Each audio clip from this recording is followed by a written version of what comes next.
shaping the global citizen in the digital age? I mean, how do you, what do you consider to be a global citizen in this digital age? How do you become a global citizen in the digital age? I mean, those are issues we are dealing with today. Well,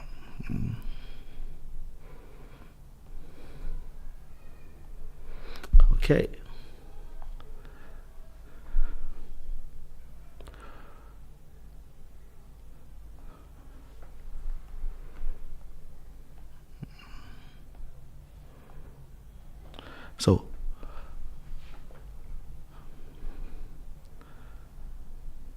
So when we talk about boundaries and challenges, what do we mean by boundaries? What do we mean by challenges? I mean, what are some of the key boundaries that we have encountered in our professional and personal life? And boundaries could be something that you have actually outlined by yourself, your values. And if you look within that values, look at it across even the global space. I mean, how do you move with it that you can become a global citizen in this world that everyone's space is being protected? How do you have boundaries? How do you overcome those boundaries and challenges within your professional life and within personal life? Do you have any conflict within professional and personal life that you are actually dealing with? And so to live boundless within this world of boundaries would mean for you to be able to get some of your life also in order, your values, the value of integrity, the value of you keeping your word to be your word within the global space. There was a time that we were actually engaged in a particular discourse and looked at some cultures to see that what actually is similar in all of these cultures. And I mean, you look at every culture values honesty. A global citizen will value honesty. And so wherever you are, what are you still, are you able to keep that integrity going? And that's are some of the things that we would like you to think about. How have these boundaries of yours impacted your career and your personal growth? And as you think about this, we'll go for a short break right now as you think about how boundaries had impacted your career and your personal growth. We'll be back shortly.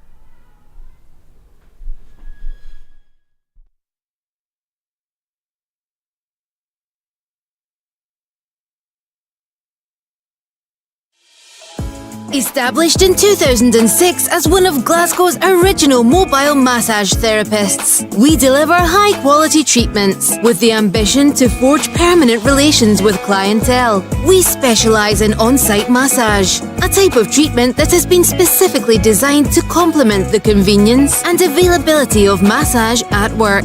It is performed with the use of a specialist mobile chair, without the use of oils or the need to remove clothing. At Massage and Glow, we believe that massage should be a part of your everyday lifestyle. Regular massage not only relieves stress and tension, but also stimulates blood circulation, can help with pain management, and promotes good mental health. A must for your busy schedule. Various holistic therapies available. Contact us now on 07530 905 152 for your mobile massage therapist.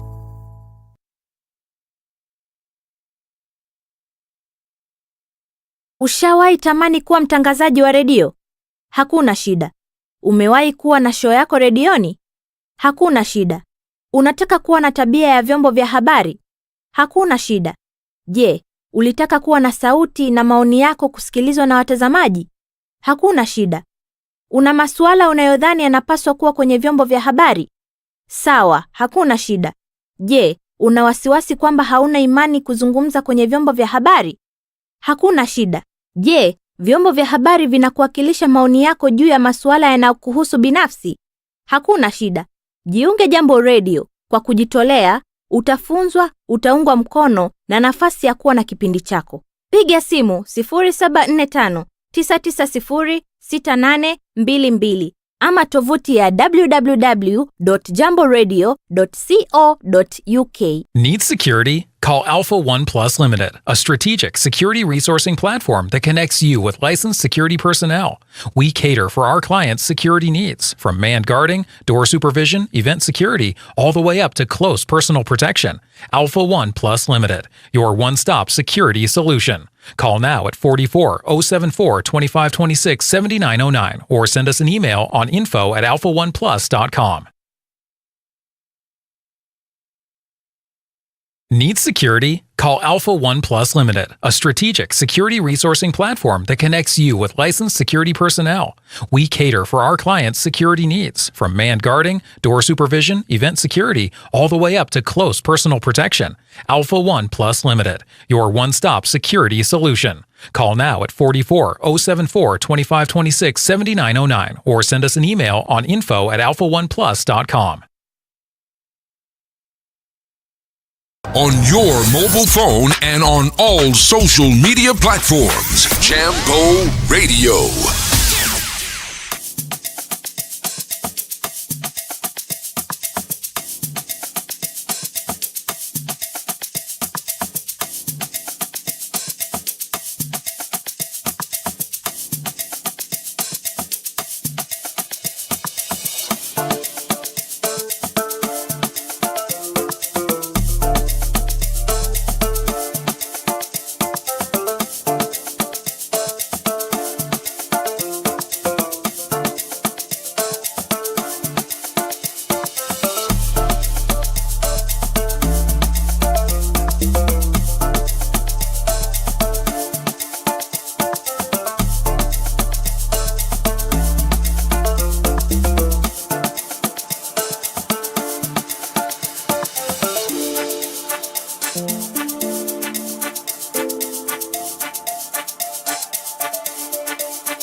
Okay, you're welcome, viewers and listeners. And as you know, change is the only permanent thing in life. And for today, we weren't able to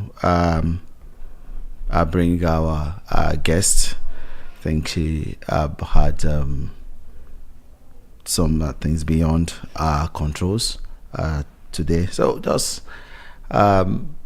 notwithstanding that, on Touchpoint we tire anything can happen. We discuss everything that matters. And today is like we have one of our backroom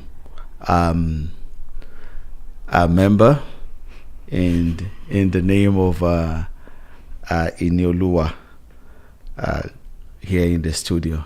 How are you doing today? I'm good. You're good. Okay, so let's just talk concerning Touchpoint with her thus far.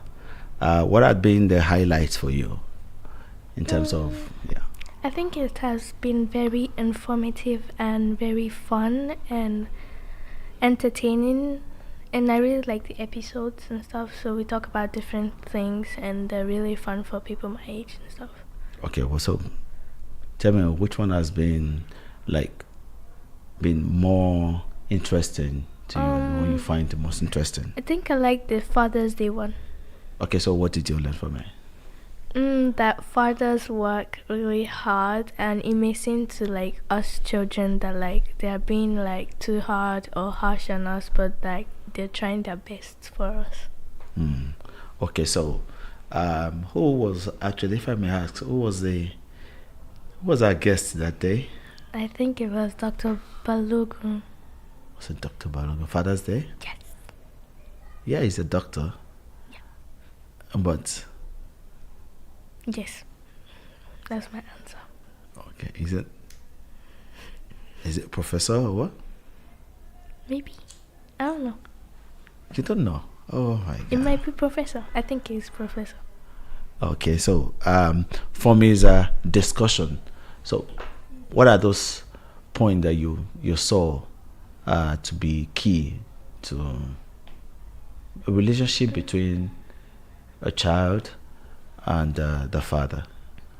I think like what he was talking about was like, as a father you're protective of like the child and you make sure they don't get into trouble, but like you also try to be on like the good side so that they know that you're not trying to harm them or anything or be like bad to them, but like you're trying to be their parent and like be protective of them. Oh, okay. So what else do you think you could pick up from what you said? Like how him and his wife were like switching like their jobs to see who could pick up the kids and stuff. So like they were being like co-parents and stuff. So like they were being very, how do you say this? What's that word? They were just like helping each other and cooperating with each other to like bring up the kids right and stuff. So like the kids don't feel like one parent's not there. So like they were helping, and then other people in the family too were helping. Okay, so in terms of fathers' relationship with their children, what would you say has been your experience? Okay, so I know you're looking at me now. Okay, so it's been good. Okay, how good? I mean, how good? Well, there are fun times and like bad times and good times. Okay, so what causes friction? When like either me or my brother do something bad, so there's tension in the air. There's tension in the air. Yeah. Okay, so if we want to leave,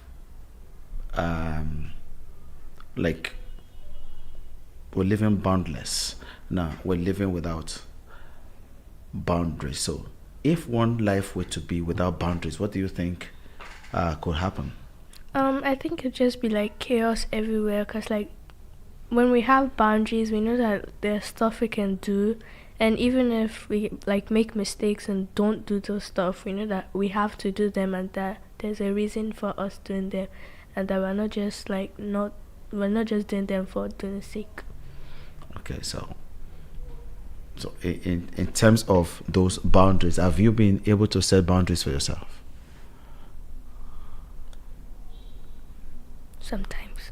Sometimes? Like, in what areas you set boundaries for yourself? I'm not sure. I don't know. You don't know the areas you set boundaries for yourself? Okay, so Not really. Okay, so if you would take another episode, what other episode do you think? Children's Day. Children's. Okay, so what happened? So what point would you want to like focus on? What was the highlight for you during the Children's Day? The voice changes. The voice changes. What was it about the voice change? Like how we like changed from like the UK voice to like our home country voice. Okay, so so in terms of the change of the voice, and in terms of, I remember quite a number of people talked about language. To what extent would you say you still have that African language in you? I mean, your home country language. I think it's like a 50-50 because like at home we're being taught to like actually speak it so we don't forget it, and then we're also trying to like, because sometimes our parents forget how to speak like the UK language, so we're being taught to teach them So how to do it, and then they teach us our home country's language.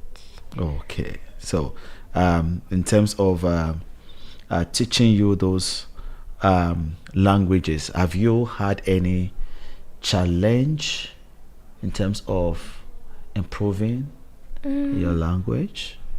Sometimes yes. Okay, then in terms of the challenges, I mean, we talked about challenges during the Children's Day. What other challenges can you, I mean, you probably want to remind some of our your classmates, what challenges did we raise? Like adjusting to like being an immigrant in the UK from another country that you've never been to the UK before, like making friends in school, speaking the language, not like hearing people and having to like say like pardon me and stuff so they can repeat it. Okay, so what other challenges do you think? I think like adjusting to like the food here and stuff. Okay, what is that about the food? That's Cause like here they eat like a different types of food and like spices. They add different like measurements of food and stuff, and how they make food is different. And some of the food we've never eaten it before, so it tastes kind of it's not like it's bad, but we don't like it. Some of us are like picky eaters, so we don't like it, but like stuff that we used to we like, but when we come here it's really hard for us to try new stuff. Okay, you made mention about measurement of food. What do you mean by measurement of food? Cause like in our home country we eat like, when our moms make food they make like a lot just in case like people come over and they want to eat too. But like here we only make like enough for the family, cause like we don't expect anybody except they call and stuff. But like back in our home country someone can just come like surprise. So what do you think is as a cost that you don't see people visiting anything? Probably the cost of living and stuff. So Is it just only the cost of living? and some people might be going to work. Okay, is there anything about the culture of not really going out to visit people? But I mean, you do go out, you do visit some people, so is it a personal thing or what will you call that? I think it's just like being in like in our home country, there are like more people that we know there. Like when we come here at first we don't really know anybody to like introduce ourselves, and like most of the times we don't have like time to introduce ourselves to like our neighbors and stuff, so like we don't really get to know them. Okay, so in terms of you living around in the host country. I mean, we're in Scotland. What limits, what challenge have you faced, and how are you overcoming those challenges? I mean, if we look back at the Children's Day edition. I think it was making friends at school. Okay, so how did you? So like I got put with a group of people to like show me around the school, and I was really shy then, and I didn't really want to like talk to people that I didn't know that well. But like after a while, I got used to them, and I was talking to them. Okay, so again, are there other, aside from making friends, what are the other challenges or that you and your friends were able to navigate? I think like in schoolwork and stuff. Schoolwork. It wasn't like it was hard for us, because like most of the stuff we've been taught now we've already learned, but when we're faster than like everybody else in our class doing work, it gets a little boring that nobody's like catching, there's nobody to compete with, and everybody else is like, why are we so fast? And some of the time some people get bullied for it, like they're being nerds and stuff. Okay, so if we look at the your schooling, I mean, let's just wrap us up before we go on to another episode that you probably find interesting. How would you and your friends, how did you see success? What would you define at that level? What would you define as success? We probably like try to like calm down and not to be like as fast, but at the same time continue to be like good at our schoolwork, so we make sure that we're still at the top and we're not going down just because we think that we're faster. Okay, so success is staying at the top for you.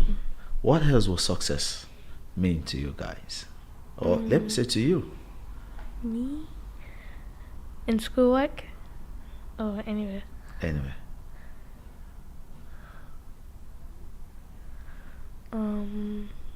Success. I'm not sure. You're not sure what success is to you? No. Okay, so, but okay, in schoolwork. In schoolwork is like we're trying our best, and like we're reading, and we're not just like playing, because we have the opportunity to like play here and stuff.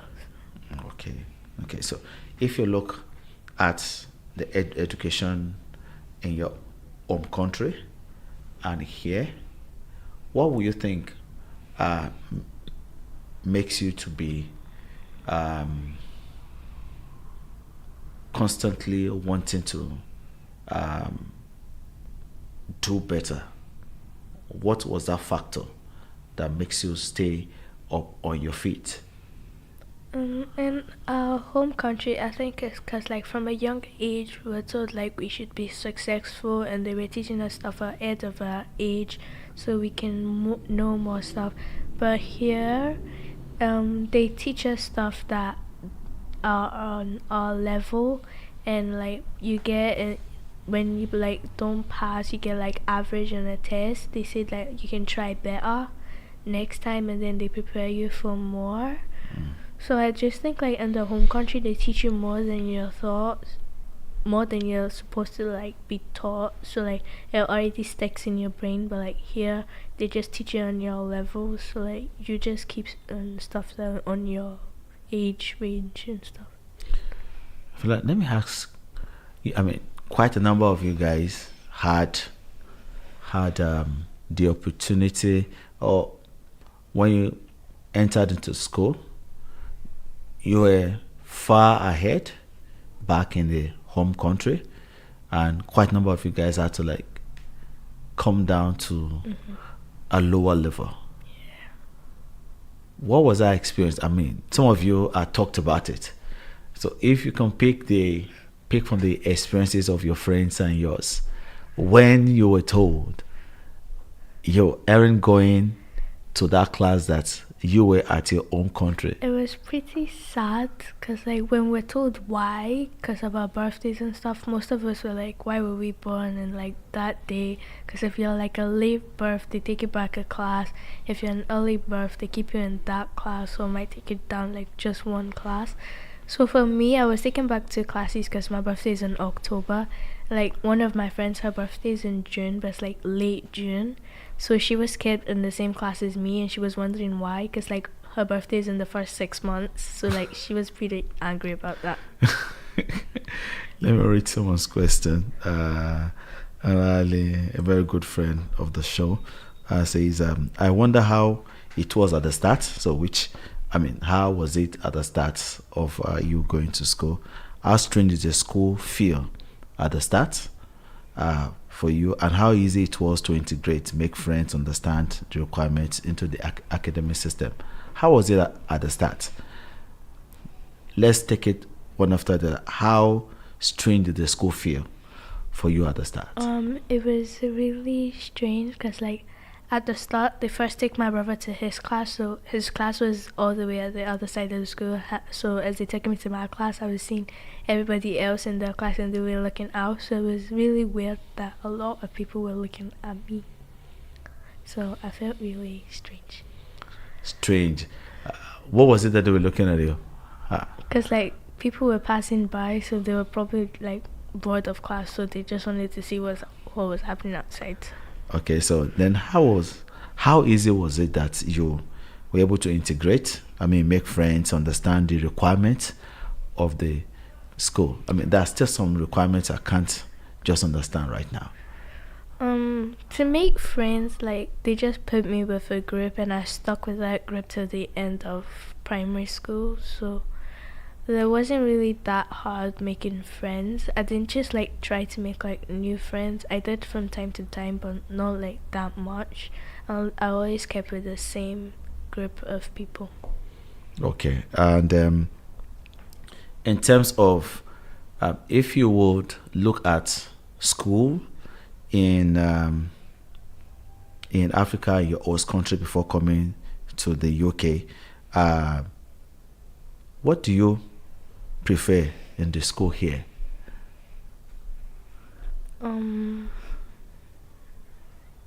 What do I prefer? I think, like, the free education and stuff, and how, like, they teach us with kindness. The free education? Yeah. That's one. Then two? The teachers are, like, really kind, and because, like, in the UK you can't, like, hurt your child, so we get that benefit. Okay. If there is anything you like about school in your home country? Mine was popcorn, because, like, during, like, lunch and God. break, I got money to buy popcorn. So I'm sure some people are listening to you concerning popcorn, and I'm sure if they can. My nickname in school was Popcorn Baby, because, like, every day, if I didn't even have money, I begged my friends to, like, buy one popcorn for me. Popcorn Baby. Yeah. Okay, so I'm going to get someone to start sending you popcorn then. Okay, so in terms of work load between your host country and your home country, how would you compare the workload, and how would you appreciate which one do you appreciate more in terms of the workload? Host country. The host country? Yes. Why? Because, like, we get iPads for free. You get iPads for And free? all our homeworks are sent to an app. Okay, so, but you do some other things on the iPad too? Yes. Like? Yeah, but they block some stuff. They block some stuff. Okay, so, and I have a question here that from Oluwadamlola Gonye. That is, how can people who are planning to, as a child, how can people who are planning to relocate to the UK prepare their children mentally for the movement? How do you think parents should prepare their children and they are moving abroad and anything? I mean, you can also delve into your own experience, the flights and everything. I think the flight was good. I played the games for like the first half, and then for the second half I slept because I was really tired. You're very tired. Yes. Okay, so how do you think parents should prepare their children when they are moving? I think for like the flight, for like the layover, some people's layover are like really long. For like some of my friends, their layovers were for like 22 hours, 24 hours, so they had a whole day to wait. So that they should get like snacks and where to sleep, like somewhere where they can rest for like the layover. And then when they get here, they should prepare their kids like their birthdays, and they might not be put in the class for the age or the class they were in the home country. Okay. What else do you think parents should do? I mean, if you want to start the journey, I mean, you heard your parents are moving out, or your parents, okay, I mean, delve into how we moved out.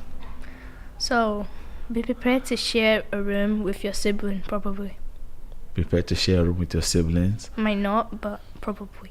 Okay, if you are preparing to leave your home country, what was your experience about? What did you do? How was the journey like? What were the preparation before? I remember that we took some trips, Yes. and even though we were doing some research, so how was the experience like?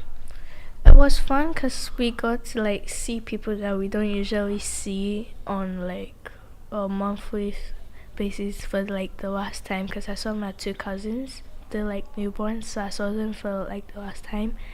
And then we had a lot of fun, like going from the house to buy stuff on the road. We slept in the car, went to the airport, waited for a while. We almost missed our flight, but we caught it. We were like the last people on to get the flight, so it was a bit scary, but we got on the flight. Then I had someone, Katrina Yutunja, they said, I'll send you some popcorn. So Yes. are you happy for that? Yes, I like that. You like that? Okay, so don't worry. We'll come take the popcorn. So what else would you say concerning traveling out? If you were to ask any parent watching right now a question, I may answer some. What would be the question you want to ask? And viewers, get ready to just type in your answers too as a parent. Even though they're not traveling out.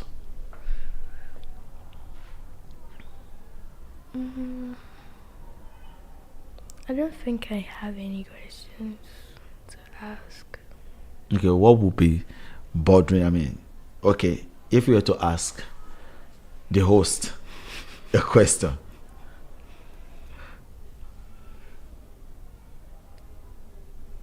Why? I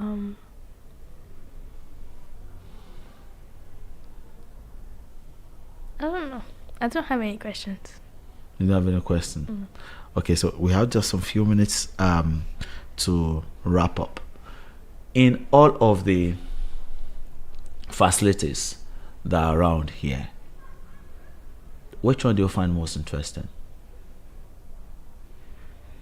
What do you mean by facilities? I mean, the community facilities that you have access to. I think the libraries. The library. So how often do you use the library?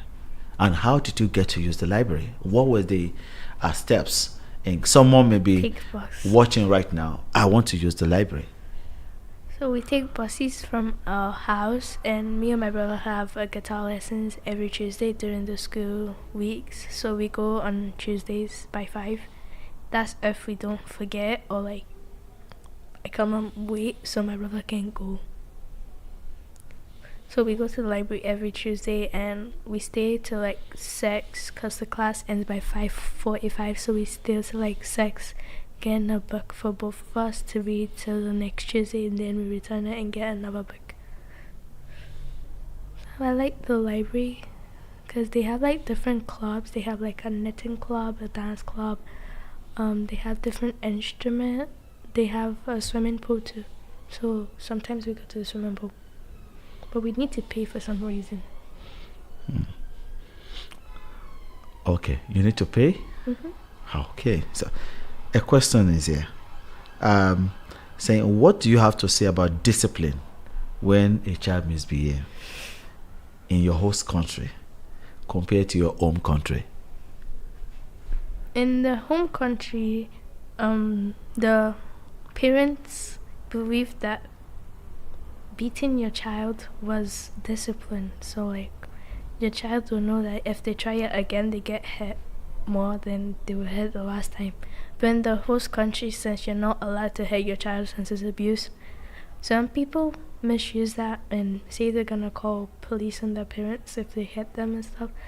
But like for like discipline, can I take away their phone or ground them or do chores, more chores?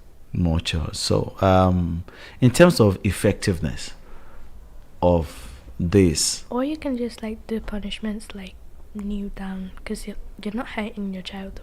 or go to the corner. Yeah. How many times have you been to the corner? I've not been to the corner. I kneel down. I'm picking. I mean, so, I was stood down.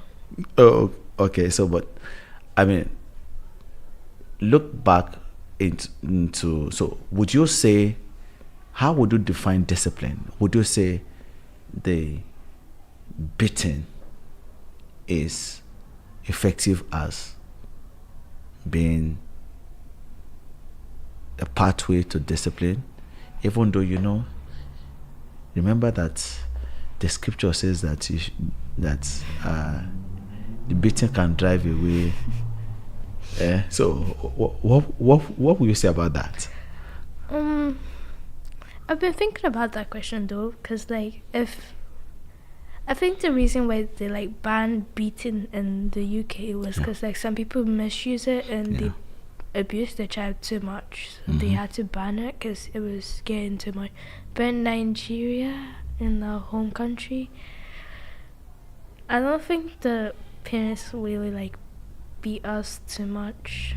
Just like for a while, and then if they get bored, they just tell us like do a punishment and something for like 30 minutes. And then we can stand up. But then we need to say thank you to them after standing up for letting us stand up. You have to say thank you. Yeah. That okay, so in terms of looking at your experience around traveling, around seeing people around, I mean, you've been to the campus, university campus around, and you've also been to the office. I mean, what would you say concerning your experience, both the campus in our host country and also at the home country? In the home country, people like know us a lot. Like they personally know us. Most of them have taken care of me and my brother since we were children, so we know them like aunties and uncles. But in the host country, they're really, really nice, even though we're not like close to them, but they're nice to us and they like accept us. So if you look at the offices, what would you say about office? The office in the home country are like not all of the furniture, but like most of the furniture like. In terms of, I mean, you have a single office, which one do you prefer? You come to an office where, I mean, everyone is more of a collegiate thing. Yeah. Everyone I sits think around. I like those type of offices because like you can talk to people beside you and you can ask them questions if you don't get stuff. But like if you're in your own office, you need to stand up and go to. You might need something from someone like really far away, and then you need to walk all the way there. But I like offices that like it's all the people in one office. So, it's okay. Before we wrap up, we're just a question is coming here from an uncle, a big daddy you may know very well, and says that has beaten corrected some bad behavior in you while you are at your home country. Yes. As talking to you corrected some things in you in the host country. Not all of the time. Why?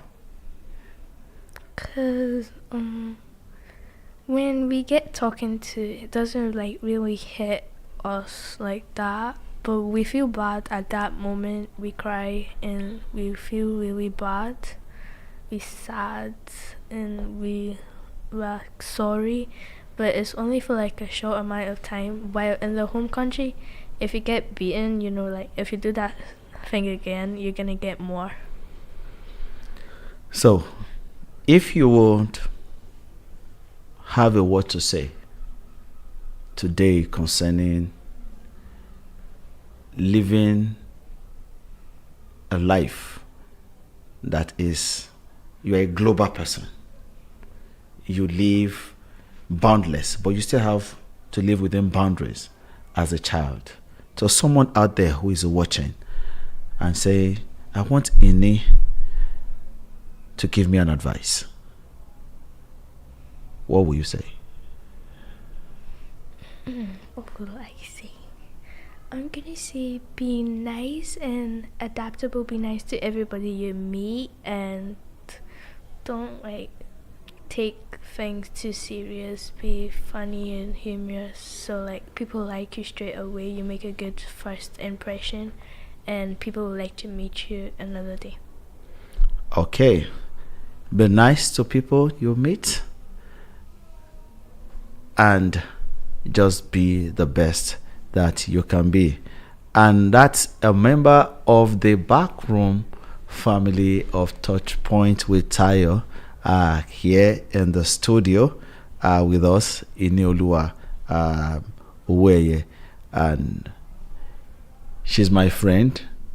She's my guy. Are we not guy? Oh. And thank you viewers for joining us today. It's been a dad and daughter conversation concerning living in a boundless world in the diaspora. And thanks to my producer today, Dr. Byron. Thanks to T Crown. And thanks to my touch team, Touchpoint with Tayo backroom team, the researchers and the social media team. Don't worry, the work you've done will still show. Yeah. And to my listeners and audience, thank you for joining us today and every weekend. That is it for this, ladies. Just want to encourage that next week, hopefully our guest will come and we'll still continue the series Breaking Boundaries. Until next week, remember, life journey unfortunately, run your race to attract grace, because it is within the race that grace finds its expression and its way. I have been your host, Tayo Oweye, and join me next week for another exciting episode of Breaking Boundaries on Touchpoint with Tayo. Until then, good night. I wish you a happy night rest.